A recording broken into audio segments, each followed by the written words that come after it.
प्यारे बच्चों, आज की क्लास में आपका स्वागत है।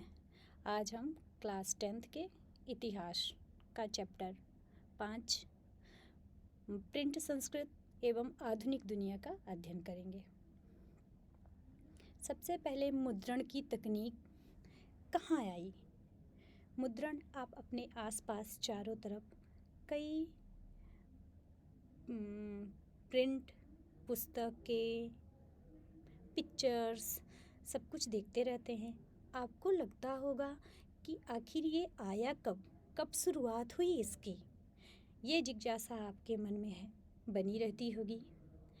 तो आज हम बताते हैं कि ये मुद्रण की संस्कृति कहाँ से शुरू हुई।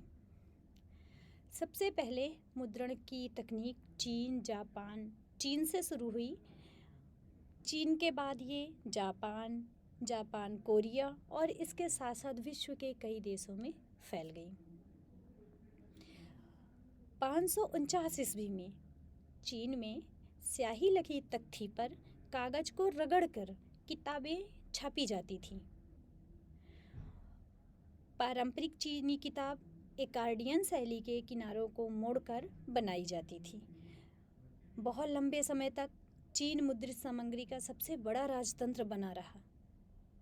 दुनिया के किसी और देश में नहीं, चीन में कई वर्षों तक मुद्रण सामग्री का एक छत्र राज्य रहा। अंत में हाथ की छपाई का स्थान यांत्रिक छपाई ने ले लिया। उसके साथ ही मुद्रण तकनीक का विस्तार शुरू हुआ। चीन के बाद मुद्रण तकनीक जापान में पहुंची। तो अब हम देखते हैं कि जापान में मुद्रण तकनीक का विकास कैसे हुआ। लगभग 768 से 770 ईस्वी में चीनी बौद्ध प्रचारक चीन से छपाई की तकनीक जापान लेकर गए। मध्यकालीन जापान में कवि और गद्यकार की किताबें सस्ती व सुलभ मिलने लगीं। धीरे धीरे 8वीं शताब्दी के आखिर में एदो, जो टोक्यो शहर आप वर्तमान में अपन टोक्यो कहते हैं, शहर में चित्रकारी शालीन शहरी संस्कृत का पता मिलता है। हाथ से मुद्रित अनेक प्रकार की किताबों से पुस्तकालय और दुकानें भरी पड़ी थीं। जापान की सबसे पुरानी पुस्तक डायमंड सूत्र 868 ईस्वी में छपी थी। तकनीक तो 768 ईस्वी में चीन में पहुंची, लेकिन जापान में जो पुस्तक उपलब्ध है वो 868 ईस्वी की छपी हुई हमें उसके इतिहास, उसके साक्ष्य मिले हैं। इससे बच्चों प्रश्न पूछा जा सकता है कि जापान की सबसे पुरानी पुस्तक, उसका नाम था डायमंड सूत्र, कब छपी? तो आप उत्तर देंगे 868 ईस्वी में। अब जापान से यूरोप में मुद्रण तकनीक कैसे पहुंची? तो यूरोप में 11वीं सदी में चीन से रेशम मार्ग के रास्ते कागज यूरोप पहुंचा। 1229 ईस्वी में मार्को पोलो एक यात्री था जो चीन में काफ़ी समय तक रहा और बहुत सारी खोजों के साथ एक तकनीक थी छपाई तकनीक, उसका ज्ञान भी लेके यूरोप पहुंचा। यूरोप में इस तकनीक का धीरे धीरे विस्तार होने लगा। कागज ने किताबों और पांडुलिपियों के उत्पादन को संभव व आसान बना दिया। काठ की तख्ती बनी किताबों के आने के बाद यह तकनीक पूरे यूरोप में भी फैल गई। यूरोपीय पुस्तकों को पुस्तक विक्रेता विभिन्न देशों में निर्यात करने लगे। बड़े भारी पैमाने पर यूरोप में किताबें छपने लगी और पुस्तक विक्रेता उसका प्रचार प्रसार करने लगे और दूसरे देशों में उनको निर्यात करने लगे। पुस्तक विक्रेता सुलेखकों को रोजगार देने लगे, क्योंकि अभी तक जो मुद्रण होता था वो हाथ से ही छापा जा रहा है, कोई मशीन अभी तक उपलब्ध नहीं है। इसलिए सुलेखकों को, जो लिखा करते थे, उनको रोजगार दिया करते थे। एक पुस्तक विक्रेता के पास उस समय 50 सुलेखक काम किया करते थे, लगभग इतने लोग काम करते थे। पांडुलिपियाँ उनको जिस कागज़ में, जिस तख्ती में या जिस लकड़ी में या जहाँ पर लिखा जाता था, सुलेखक लिखते थे, उसको पांडुलिपि कहा जाता था। चूँकि पांडुलिपियाँ बेहद नाजुक होती थीं, इसलिए उनके रख रखाव और एक स्थान से दूसरे स्थान तक ले जाने में कई मुश्किलें आती थीं। यूरोप में तख्ती छपाई का इस्तेमाल करके कपड़े, ताश के पत्ते, छोटी टिप्पणियों के साथ धार्मिक चित्र आदि बनाकर रखे जाते थे। अब हाथ से छपाई के बाद गुटेनबर्ग ने, आपने सुना होगा गुटेनबर्ग का नाम, उन्होंने एक मशीन का आविष्कार किया जिसे प्रिंटिंग प्रेस कहते हैं। गुटेनबर्ग कौन थे? गुटेनबर्ग एक व्यापारी की संतान थे, यूरोप में पैदा हुए थे। यह संपन्न परिवार में पढ़ लिख कर बड़े हुए थे। गुटेनबर्ग ने 1448 तक छपाई के लिए एक यंत्र को तैयार कर लिया था और गुटेनबर्ग ने 180 प्रतियों की पहली किताब बाइबल छपी थी। मतलब किसी मशीन से छपने वाली पहली पुस्तक बाइबल थी और उसकी 180 प्रति गुटेनबर्ग ने मशीन से छापा था। नहीं, अब चूँकि हाथ से छपाई बहुत धीरे धीरे हुआ करती थी और मशीन के आने से थोड़ी इसमें गति आ गई, तो नई तकनीक ने हाथ से छपाई की जगह पूरी तरह से ले लिया। शुरुआत में छपी किताबों का स्वरूप पांडुलिपियों जैसा ही था। आज जैसे पेपर जैसे नहीं था, जैसे पांडुलिपियों में हाथ से सुलेखक लिखते थे, उसी तरह मशीन लिखा करती थी। लगभग 100 साल के बीच में यूरोप में अधिकतर देशों में छापे खाने लग गए थे। जर्मनी के प्रिंटर दूसरे देशों में नए छापे खाने खुलवाने जाते थे। विश्व के कई और देशों में जर्मनी से प्रिंटर लगाने के लिए लोगों को बुलाया जाता था, क्योंकि अभी विश्व के और देशों में इसकी सुविधाएं नहीं थी, वो मशीन उपलब्ध नहीं थी। 15वीं सदी में यूरोप के बाजार में 3 करोड़ मुद्रित किताबें आईं, जो कि 16वीं सदी में आते आते 20 करोड़ हो गई थी। तो बच्चों, इससे कई प्रश्न आपसे पूछे जा सकते हैं, जैसे 1448 में गुटेनबर्ग ने कौन सी पहली पुस्तक छापी? वो पहली पुस्तक थी बाइबल। अब पुस्तकों के छपने के कारण समाज में हमारे एक प्रतिरोध पैदा हो गया। धार्मिक विवाद और मुद्रण का प्रतिरोध। आप देखेंगे कैसे सत्ता के विचारों से परेशान लोग अपनी बातों को छपाई के माध्यम से लोगों तक आसानी से पहुंचा सकते थे। इसके पहले होता था कि उसका प्रसार इतना तेजी से नहीं होता था विरोध का, तो छपाई के कारण इसमें काफ़ी तेजी आई। मुद्रित किताबों के आने से एक वर्ग नाखुश था। अब जिसकी बुराई होगी, राजा की, धर्मगुरुओं की, तो वो इस तकनीक से नाखुश थे। कुछ धर्मगुरुओं, सम्राटों एवं कलाकारों की चिंता नव मुद्रित साहित्य की व्यापक आलोचना का मुख्य आधार बन गई थी। आप मार्टिन लूथर किंग के बारे में जानते होंगे। उन्होंने धर्म सुधार से संबंधित 95 स्थापनाएं लिखी और लूथर द्वारा लिखे गए लेख इतने अधिक पसंद किए गए कि इसकी वजह से चर्च में विभाजन हो गया, एक धार्मिक क्रांति सी पैदा हो गई। उस समय लूथर के अनुवाद की पूरी 5000 प्रतियां बिक गई, जिसके बाद दूसरा संस्करण निकालना पड़ा। लूथर ने अपने विचारों की प्रसिद्धि देखते हुए कहा था कि मुद्रण ईश्वर की दी हुई महानतम देन और सबसे बड़ा तोहफा है। मोनोकियो ने जब बाइबिल के नए अर्थ निकालने शुरू किए, तब उसे 2 बार पकड़ा गया था और आखिर में मौत की सजा दे दी गई। इसी तरह 1558 ईस्वी में जिन जिन किताबों पर प्रतिबंध लगाया गया, उनकी सूची तैयार की जाने लगी, जो राजा या धर्मगुरुओं के विरोध में छपती थी। 16वीं और 18वीं सदी के समय लोगों में पढ़ने का जुनून सा पैदा हो गया। 16वीं से 18वीं सदी के समय यूरोप के अधिकतर हिस्सों में साक्षरता दर 60 से बढ़कर 80% हो गई थी। इस दौरान अधिक मात्रा में तरह तरह की साहित्यिक किताबों की छपाई की जाने लगी थी। प्रकाशकों ने किताबों को बेचने के लिए फेरी वालों को भी कार्य पर लगाया था। लोक कथाओं, लोकगीतों और पंचांग मनोरंजन से जुड़ी पुस्तकें भी लोग पढ़ने लगे थे। इंग्लैंड में एक पैसे या किताब बेचने वाले को चैपमैन कहा जाता था। 8वीं सदी में पत्रिकाओं का प्रकाशन शुरू हो गया था, जिसमें मौजूदा घटनाओं के साथ साथ मनोरंजन को भी स्थान दिया जाता था। विज्ञान के क्षेत्र में न्यूटन जैसे वैज्ञानिकों के लिए एक पाठक वर्ग तैयार हुआ था। इस वजह से तर्क और विवेकवाद के विचार भी साहित्य में स्थान बना चुके थे। 19वीं सदी में बच्चे, महिलाएं और मजदूरों की स्थिति। 19वीं सदी तक में साधारण सामान्य वर्ग जिसे आप कहें, वो भी पुस्तकें या पुस्तकें या प्रिंटिंग पेपर या और भी चीज़ें पढ़ने लगे। 19वीं सदी में प्राथमिक शिक्षा अनिवार्य होने के कारण पाठकों की अनेक श्रेणियां बन गई थीं। 1857 में फ्रांस के बाल पुस्तकों को प्रकाशित करने के लिए मुद्रालय स्थापित किए गए थे। लोक कथाओं के साथ साथ परिकथाओं का भी प्रकाशन किया जाने लगा था।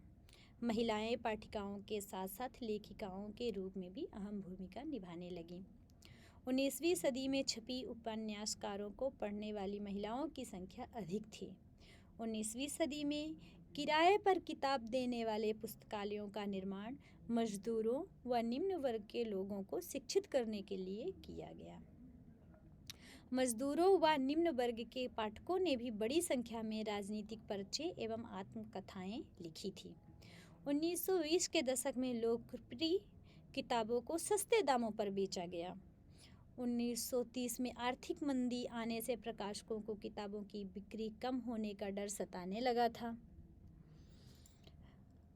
भारत में मुद्रण का इतिहास। अब प्रिंटिंग का इतिहास भारत में कैसे पहुंचा, ये जिज्ञासा आपके मन में होगी। आप भारत में हैं और देखिए आपके आसपास कई पुस्तकें, कई पेपर, कई लिखित सामग्री उपलब्ध है। तो ये भारत में कैसे आई? भारत में संस्कृत, अरबी, फारसी जैसे विभिन्न क्षेत्रीय भाषाओं में पांडुलिपियां लिखने की परंपरा बहुत पुरानी है। आप अगर सोच रहे होंगे कि गुटेनबर्ग के प्रिंटिंग मशीन के कारण भारत में लिखने की कला आई, ऐसा नहीं है। भारत में प्राचीन काल से ही आप वेद, अपने सबसे प्राचीन वेद ऋग्वेद से देखना शुरू कीजिए, तब से ही लिखित सामग्री उपलब्ध है, लेकिन वो कागजों में उपलब्ध नहीं है। उसको हम पांडुलिपि कहते हैं। 19वीं सदी के आखिर में छपाई तकनीक के आने के बाद भी पांडुलिपियाँ छपती जाती थी। चूँकि पांडुलिपियों का रखरखाव आसान नहीं था और ना ही उन्हें पढ़ना, इस वजह से दैनिक जीवन में इनका इस्तेमाल बहुत अधिक नहीं किया जाता था। पहले लोग किताबें कम पढ़ते थे, लोग ज्ञानियों को सुनकर ही साक्षर बनते थे। भारत में प्रिंटिंग प्रेस 16वीं सदी में गोवा में पुर्तगाली धर्म प्रचारकों के साथ आया था। 1579 में कैथोलिक पुजारियों ने कोचीन में पहली तमिल किताब छापी और मलयालम में पहली किताब भी उन्होंने ही छापी। अंग्रेजी भाषी प्रेस का विकास भारत में नहीं हो पाया था, जिसके बाद कंपनी ने छापे खाने का आयात शुरू कर दिया था। भारत में अंग्रेजी ब्रिटिश शासन के समय प्रिंटिंग प्रेस की स्थापना का आयात हुआ। वर्ष 1780 में जेम्स अगस्टस हिक्की ने बंगाल गजट नामक साप्ताहिक पत्रिका का संपादन शुरू किया था।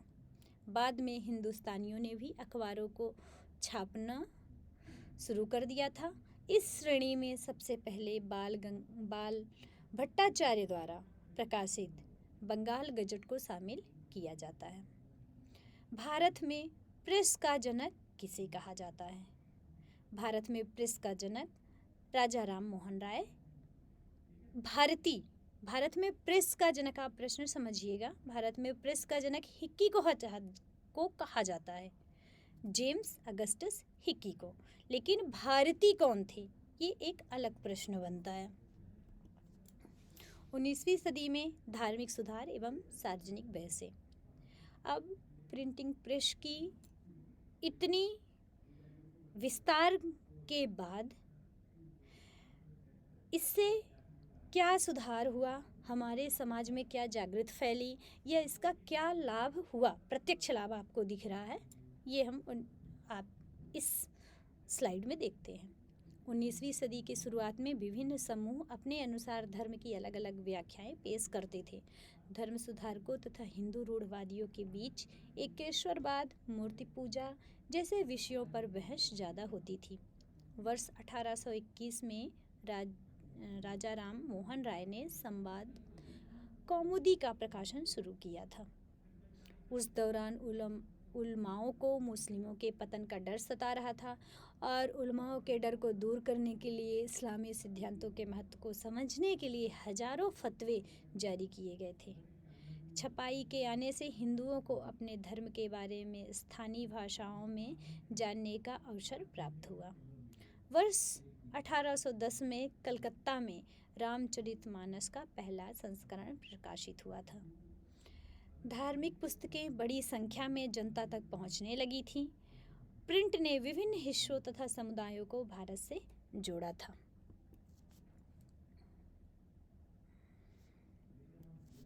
प्रकाशन के नए रूप और महिलाओं के जीवन पर मुद्रण का प्रभाव।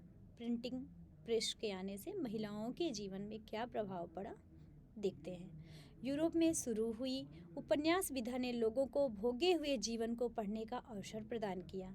गीत, कहानियाँ और लेखन जैसी विधाएं पाठकों के जीवन का हिस्सा बन चुकी थीं। 19वीं सदी में छपाई के आविष्कार के कारण दृश्य संगीत का विकास होने लगा था।